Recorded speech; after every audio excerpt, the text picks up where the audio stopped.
IT businesses in Sacramento, California. From somewhere deep in the cloud and the corners of the earth, this is the Killing It Podcast.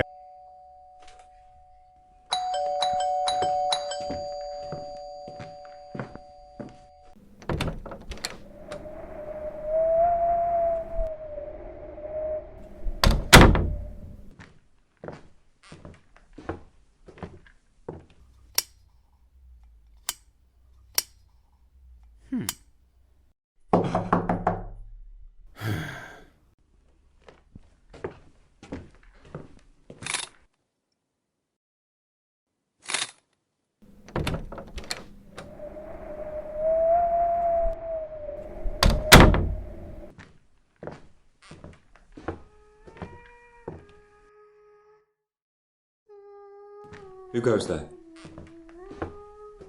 Who's there?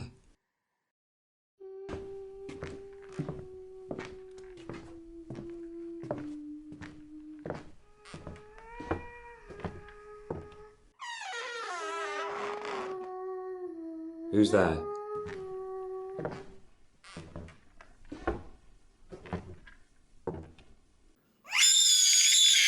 Welcome, everybody, to episode 187 of the Killing It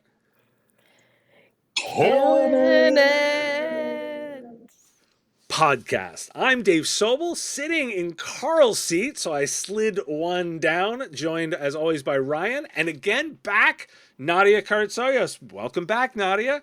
Happy to be here. Hope I did justice to the whole killing it thing. Well, you did great, and you filled in for me once, so we said that was too much fun. When Carl is off traveling, which he is doing this week and next, we said we gotta have you back to mix it up and have some fun. So I'm gonna kick us off with our fun question. What is your favorite Halloween costume you've ever donned? Should I go first? Go for it. Okay.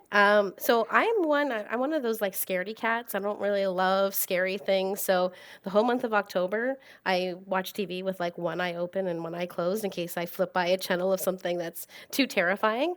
But big fan of Hocus Pocus.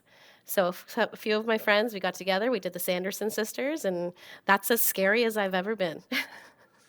See, now I have seen there's quite a community around that movie and those costumes. People go out like there's effort put into those costumes. Yes. Yeah. We thought about Excellent. doing, now that part 2 is around, we thought about doing it again, but we'll see. So wait, which one were you? I was Sarah. Okay, see. So for those who know the movie, you know what we're talking about. Now, I am not a person who does like the big scary pictures, and I also had like Halloween is like cool. I got free candy, but I was never all about the costume thing when I was a kid. Usually, because I grew up in a place where it was winter time most of the time around Halloween, it was an exercise of walking up to the door and going trick or treat, and them going, well, what are you? And you had to open up your coat, and they would be like, oh, you're a soccer player. And you're like, yeah, I'm the idiot wearing shorts out here in November, right?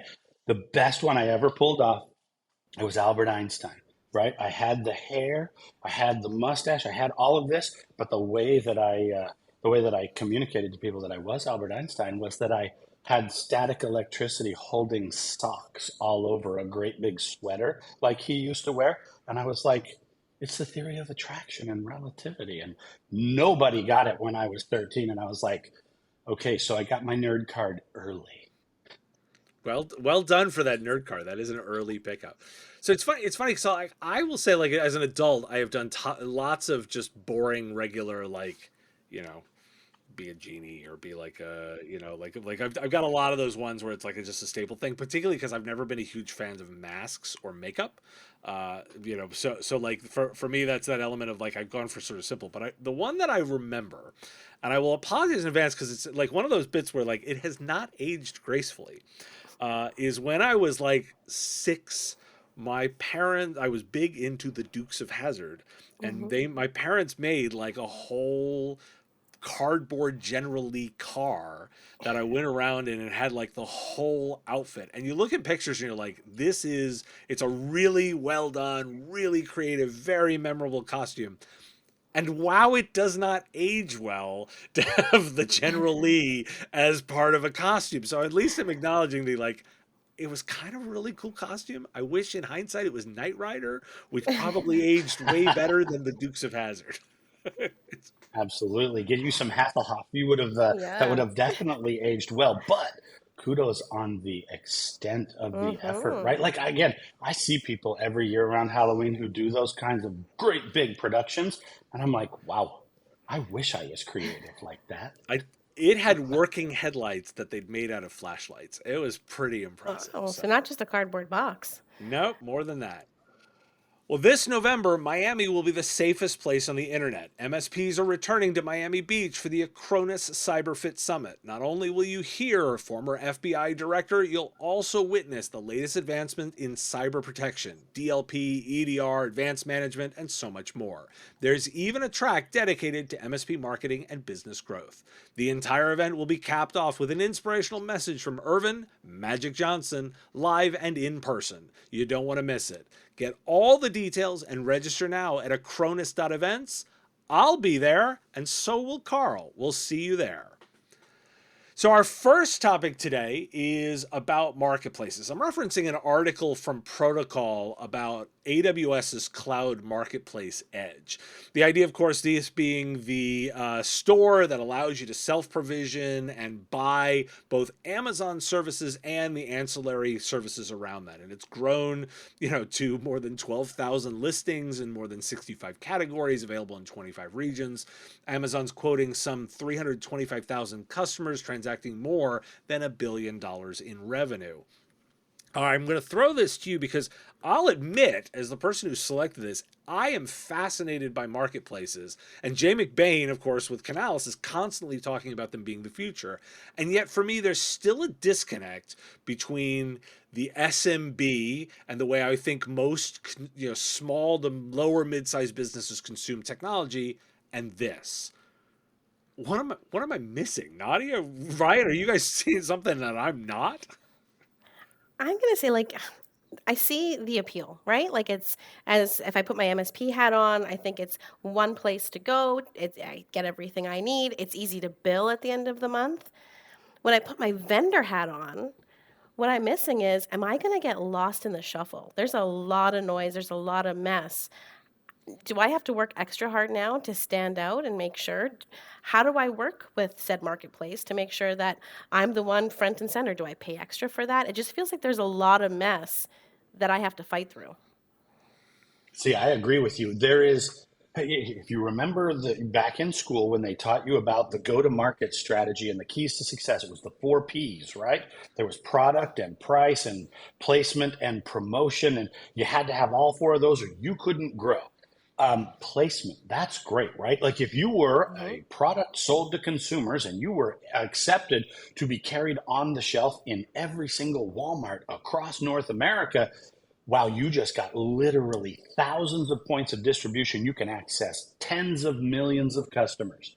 Except there are 200,000 products on the shelf of the average Walmart, and you being one of 200,000 is not the same as you're about to sell anything to anyone. And that's exactly the dynamic that I see in these marketplaces. Again, from a buyer's point of view, you walk into the store, there is category 1, 2, all the way to 65. Anything I need, 1 point of acquisition.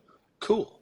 As the seller, just being in a marketplace, that didn't sell you anything. That's the first thing. And now you still have to go out and do all of the product and the pricing and the promotion in order to be successful. So the thing that keeps sticking in my head that I'm trying to work through is if the right way is if I put my classic technology advisor hat on, and I think that my job is to help my customers be good with this. Being an expert at navigating the marketplace and assembling solutions out of the parts is a reasonably obvious answer to that. Now it doesn't sit right with me because it doesn't sit to the analyst's view when I listen again to somebody like Jay who's promoting this. It's like I'm not convinced that's the way he's thinking to work this. but it feels reasonably sensible to me to say, look, I'm the advisor. I'm going to help my customers navigate this incredibly complicated thing. No, and the marketplace is one way of bypassing the shopping process and finding kind of more certified solutions without having to search the entire interwebs. Like I can actually get to solutions faster. I can start assembling it, and my expertise remains the I'm super good at assembling solutions out of all the components that are out there. I can do it in the way that makes the most sense for you. I probably have some investment in, be it Amazon or Microsoft or Google, in their way of doing things. That makes sense to me. Then I get into this whole element of like, okay, I'm comfortable with making my money off of my knowledge and selling that directly. It definitely breaks the I'm used to getting a back end on this stuff, right? And you would think like I get paid on the back end or I get paid some element of that, where a marketplace, unless I'm listed in it, but maybe I recursively add myself to the bundle, right? And this is where my thinking breaks down. And for the listeners, like I'm almost thinking out loud and working through the problem, saying like, how does this work? You know, is that's a sensible solution, right? Is that the only? It can't be the only one. No, but it's not the only one, but that is the most accessible one because you're exactly right. To get paid to be a concierge, to be a personal shopper for somebody, hey, that's a thing that exists in fashion, in groceries, and it has existed quite literally since the dawn of human economies, where I don't have the time and I don't have the expertise. I don't know what I should get. I know over there there's all the stuff. I just need to have my ambassador go and add their expertise and do that for me, right? It's the aggregator business model. It's where department stores came from. It's where grocery stores came from. It's where distribution in our industry came from, as well as literally every other industry, right? If you go outside of technology into the world of electrical contracting, the company Granger, right? You're familiar with those guys. If you are in the Granger system, that's cool. But back in the pre-internet days, when you would get the Granger catalog of these are all the things that you could buy from us, it was as large as a telephone book. And it was good if you were an expert. You might need some guidance. It did zero for the people who were in that book until somebody came to you and said, hey, you need this, and here it is on page 9057, right? Absolutely. And I just to piggyback off that, there's so much more now that everyone needs. So I could see why the trend is going there, because it gives you that ease. It's one place to go to get everything you need. There's the ease there, but it does take something away. Like, I don't know, maybe I do want to go to multiple places. Maybe I do want to hear directly from the expert that made the product. There's something to be said for that. And maybe to be fair, well, maybe to be fair, my circular answer to this, because I was trying to figure out like how can I also e-commerce this. Maybe I literally put my consulting services in the marketplace that someone says like can't navigate all this. Here I am, like Yeah, that's I'm an here to idea. help you. If they will accept you as that, as an item, as a SKU in there, it works, right? I just have to go back. Like the very first gig I got in this industry that carried a commission, a sell-through commission. As a salesperson, I managed the go-to-market for a little teeny technology company that invented the touchpad pointing device, and I owned our catalog and direct market reseller go-to-market strategy. And I would go to these catalogs. You guys remember all of them that used to be out there. You would go to them and you would say, okay, I'm going to buy a quarter of a page. I'm going to put it in there. And I went to my account manager one day and I said, hey, you get paid a margin whenever any of my stuff sells through. Why don't, instead of me paying you for the placement in your catalog, how about you just put it in your catalog and then I'll double your margin when you do the sell through on volume? And I was told in literally plain English terms, the phone rings in at our business model. You are the one who has to make it ring. And I was like, cool. I have another topic for you guys. We were reading hospitals and insurance companies are installing voice biomarker software that, with the patient's permission, they can identify in real time if the person they're speaking with is either anxious or depressed, and then refer them help. I gotta ask, creepy or convenient? Can it be both at the same time? Absolutely. so, so look, I've said it on the show, and I'll not even, I don't know if you've listened to every single one, but like I'm constantly saying, like I want healthcare disrupted. This is a Hmm. space that I am dying to see somebody disrupt, particularly in the U.S. Like you're on the north side of this problem, right? But from the U.S. perspective, like we spend more than anybody else with lower outcomes, and we're incredibly wasteful. And so, like for me, U.S. healthcare is incredibly ripe for disruption. So I'm looking for a technology that helps along the way. You said it's with permission. And it's like, okay, I get this, right? Like if I'm asking for help, I want doctors to have as much toolage as possible. Hmm. Where it gets weird to me is like, well, where is that line of permission, right? So for example, she who will not be named, who's an voice assistant, right? If I name her and I can actually say, hey, check my symptoms, that's now a thing that's enabled on Amazon devices, and I can now talk to the assistant and get insight. Well, did I give permission for that to be done by just asking for help?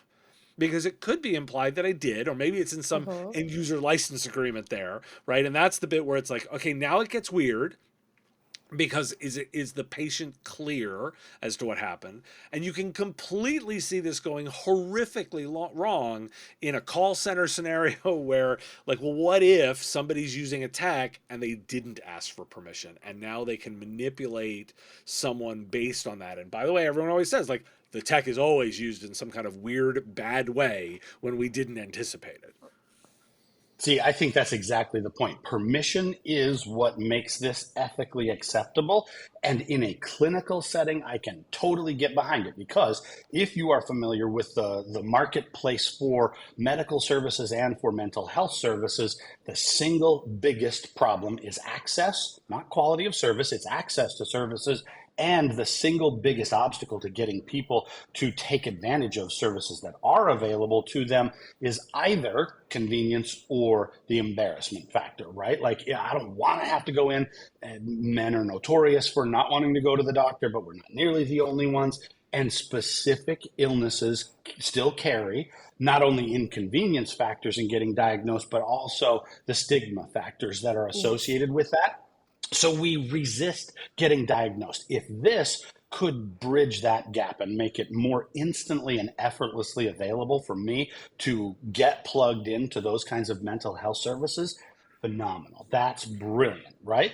But I cannot possibly imagine a for profit organization, particularly one that grows to the size where they go public and they have investors to answer to, and they're just gonna stick only to the clinical marketplace because all those other places where this software could be used, we're just a little bit too ethical to allow a call center to install it and go, hey, wait a minute, you sound depressed. I'm going to sell you more expensive shoes because that might help you with your self esteem. And I know that you're vulnerable and I can take advantage of you.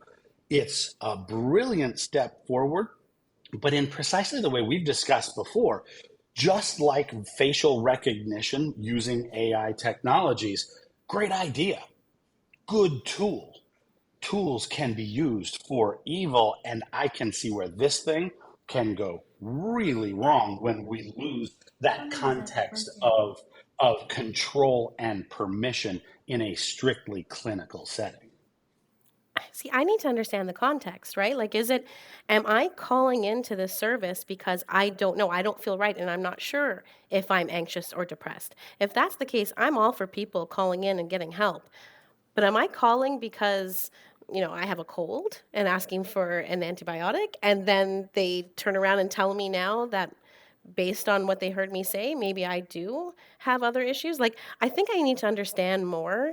But I'm also one that, like everyone says, you talk about something and then all of a sudden you start getting ads on your phone.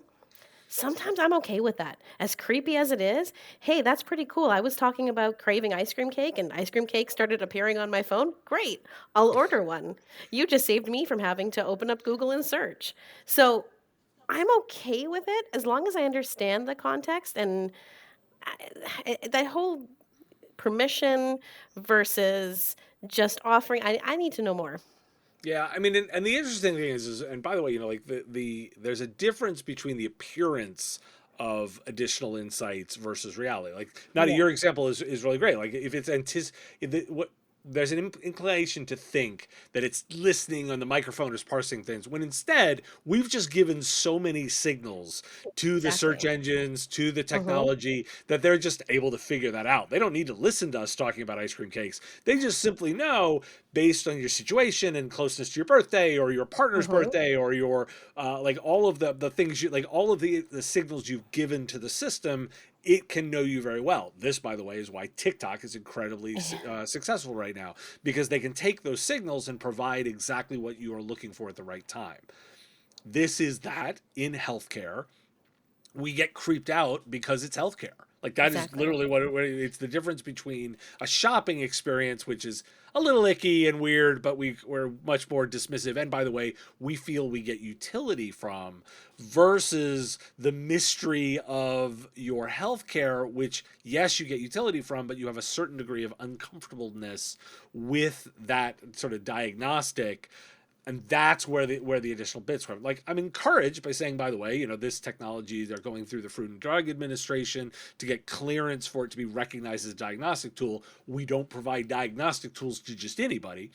So there's a space here, but I'm going to hang my hat a little bit on the AI principles of ethics that have been coming out more and more. There are several versions. The White House just put out one. The Pentagon's got one. The EU's got one. Like, there are principles to hang our hats on. We're just going to have to see if they do it. See, and if they do it, that's always the big thing with all of these technology advancements. We can do all of these good things. Should you? Well, I'm not quite sure, right? Just because you can doesn't mean you should. And this is one of those cases. I would say three things in quick succession. Number one, I believe that advancements in AI are going to make technology an indispensable part of your healthcare environment. I do believe that doctors who went to school 30, 35, 40 years ago and occasionally read a trade journal, as brilliant as they might be and as great a bedside manner as they might have, they're not the latest, most cutting edge genius on the latest, most cutting edge diagnostics and treatments. So that is going to be a good thing. This one, as a second observation, is only going to be okay if we don't let people aggregate all of the data and then resell it, because even the people out there in our industry who tell us, I swear I would never resell your data. I don't believe you. And number three, finally, you, me, and literally everyone listening to this podcast is about to get inundated with ads for ice cream cakes, which that's a You're very good welcome. thing. Thank Hey, you very You're much. welcome. there's a perk. Exactly. You're welcome very much.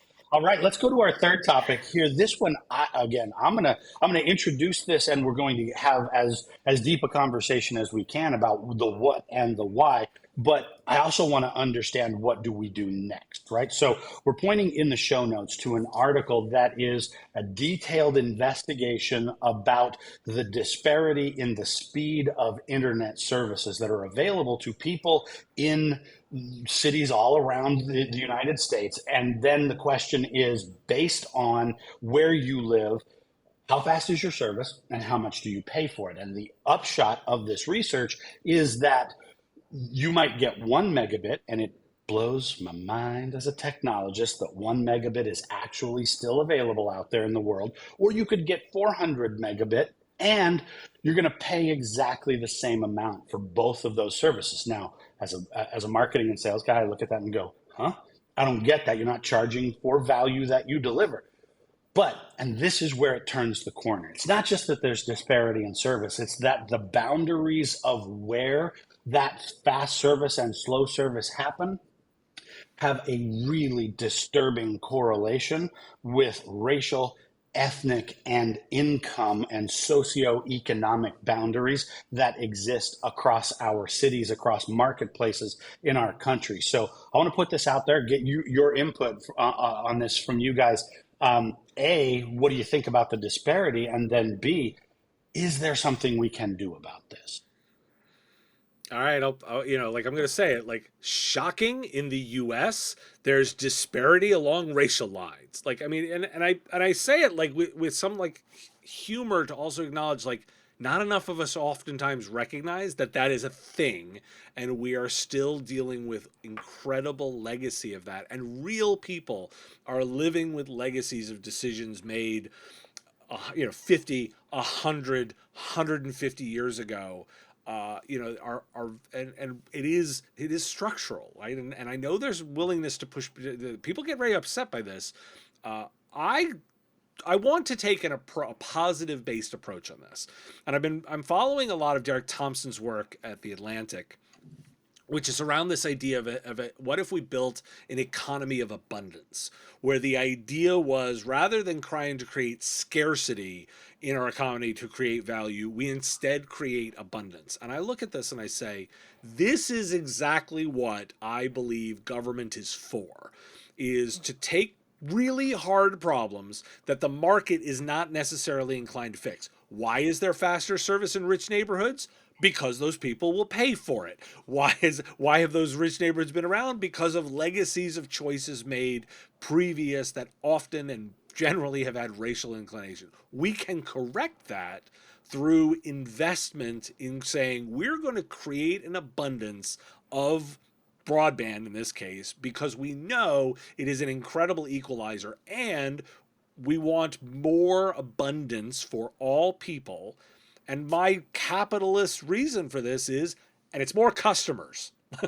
It literally comes back to more people that consume technology services, that can consume, and so it is an investment worth making. That's where I come down on this. And I want to look at it through that lens of an approach to it that makes a difference. Is if we look at this and say, we need to create an economy of abundance. Absolutely. And I think, this isn't the first time we've heard it, and my brain's going in so many different directions. But, we hear about, poor water quality in these low income areas.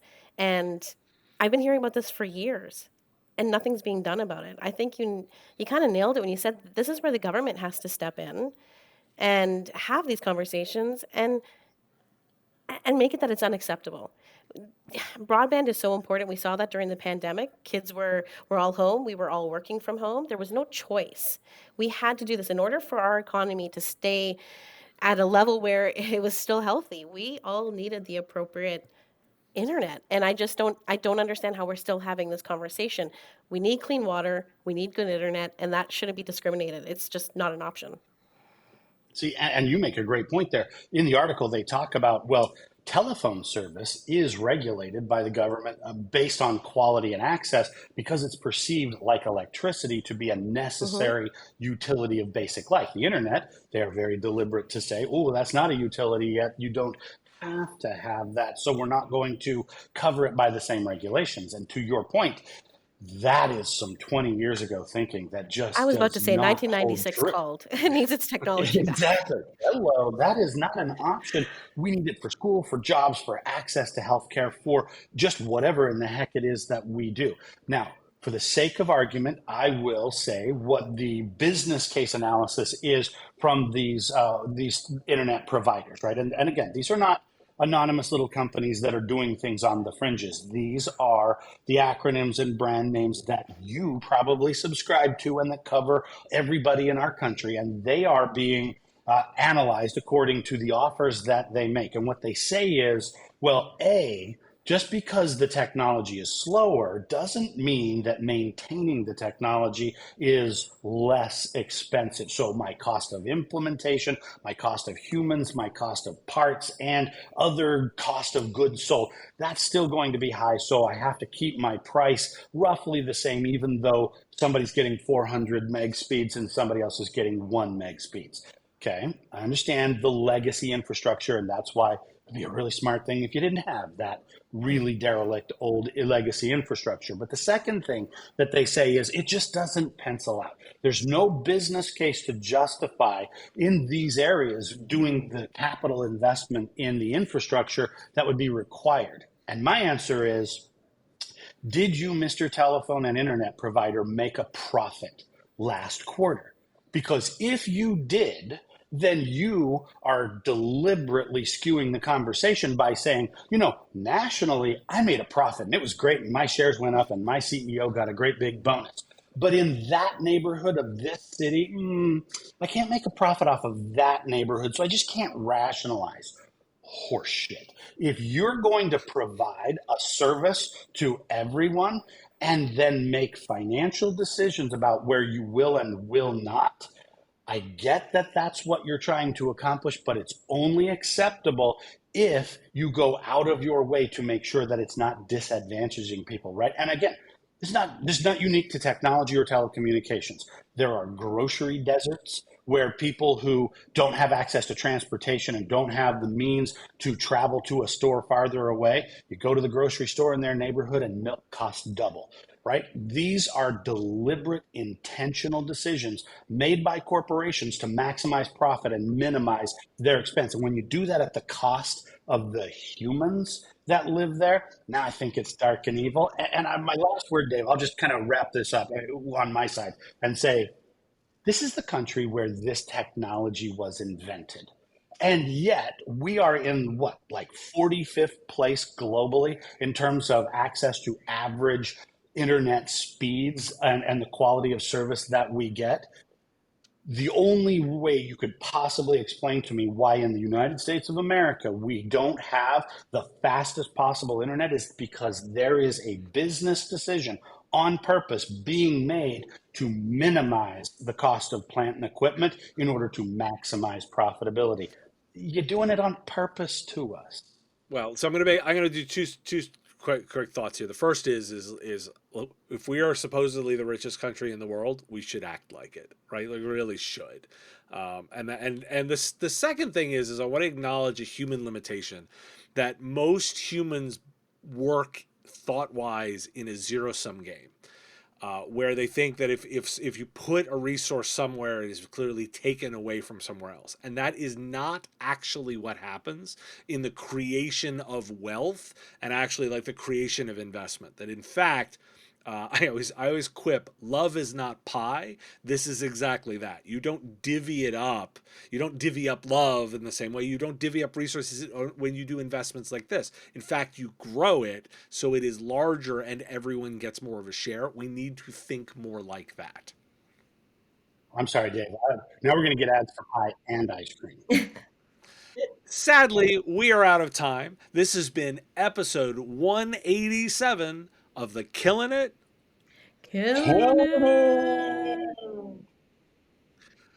podcast. Thanks for tuning in to the Killing It podcast. Please share with your friends and tell everyone to subscribe on iTunes, Stitcher, and all the podcast places. Join us next week and help us keep killing it in the technology business.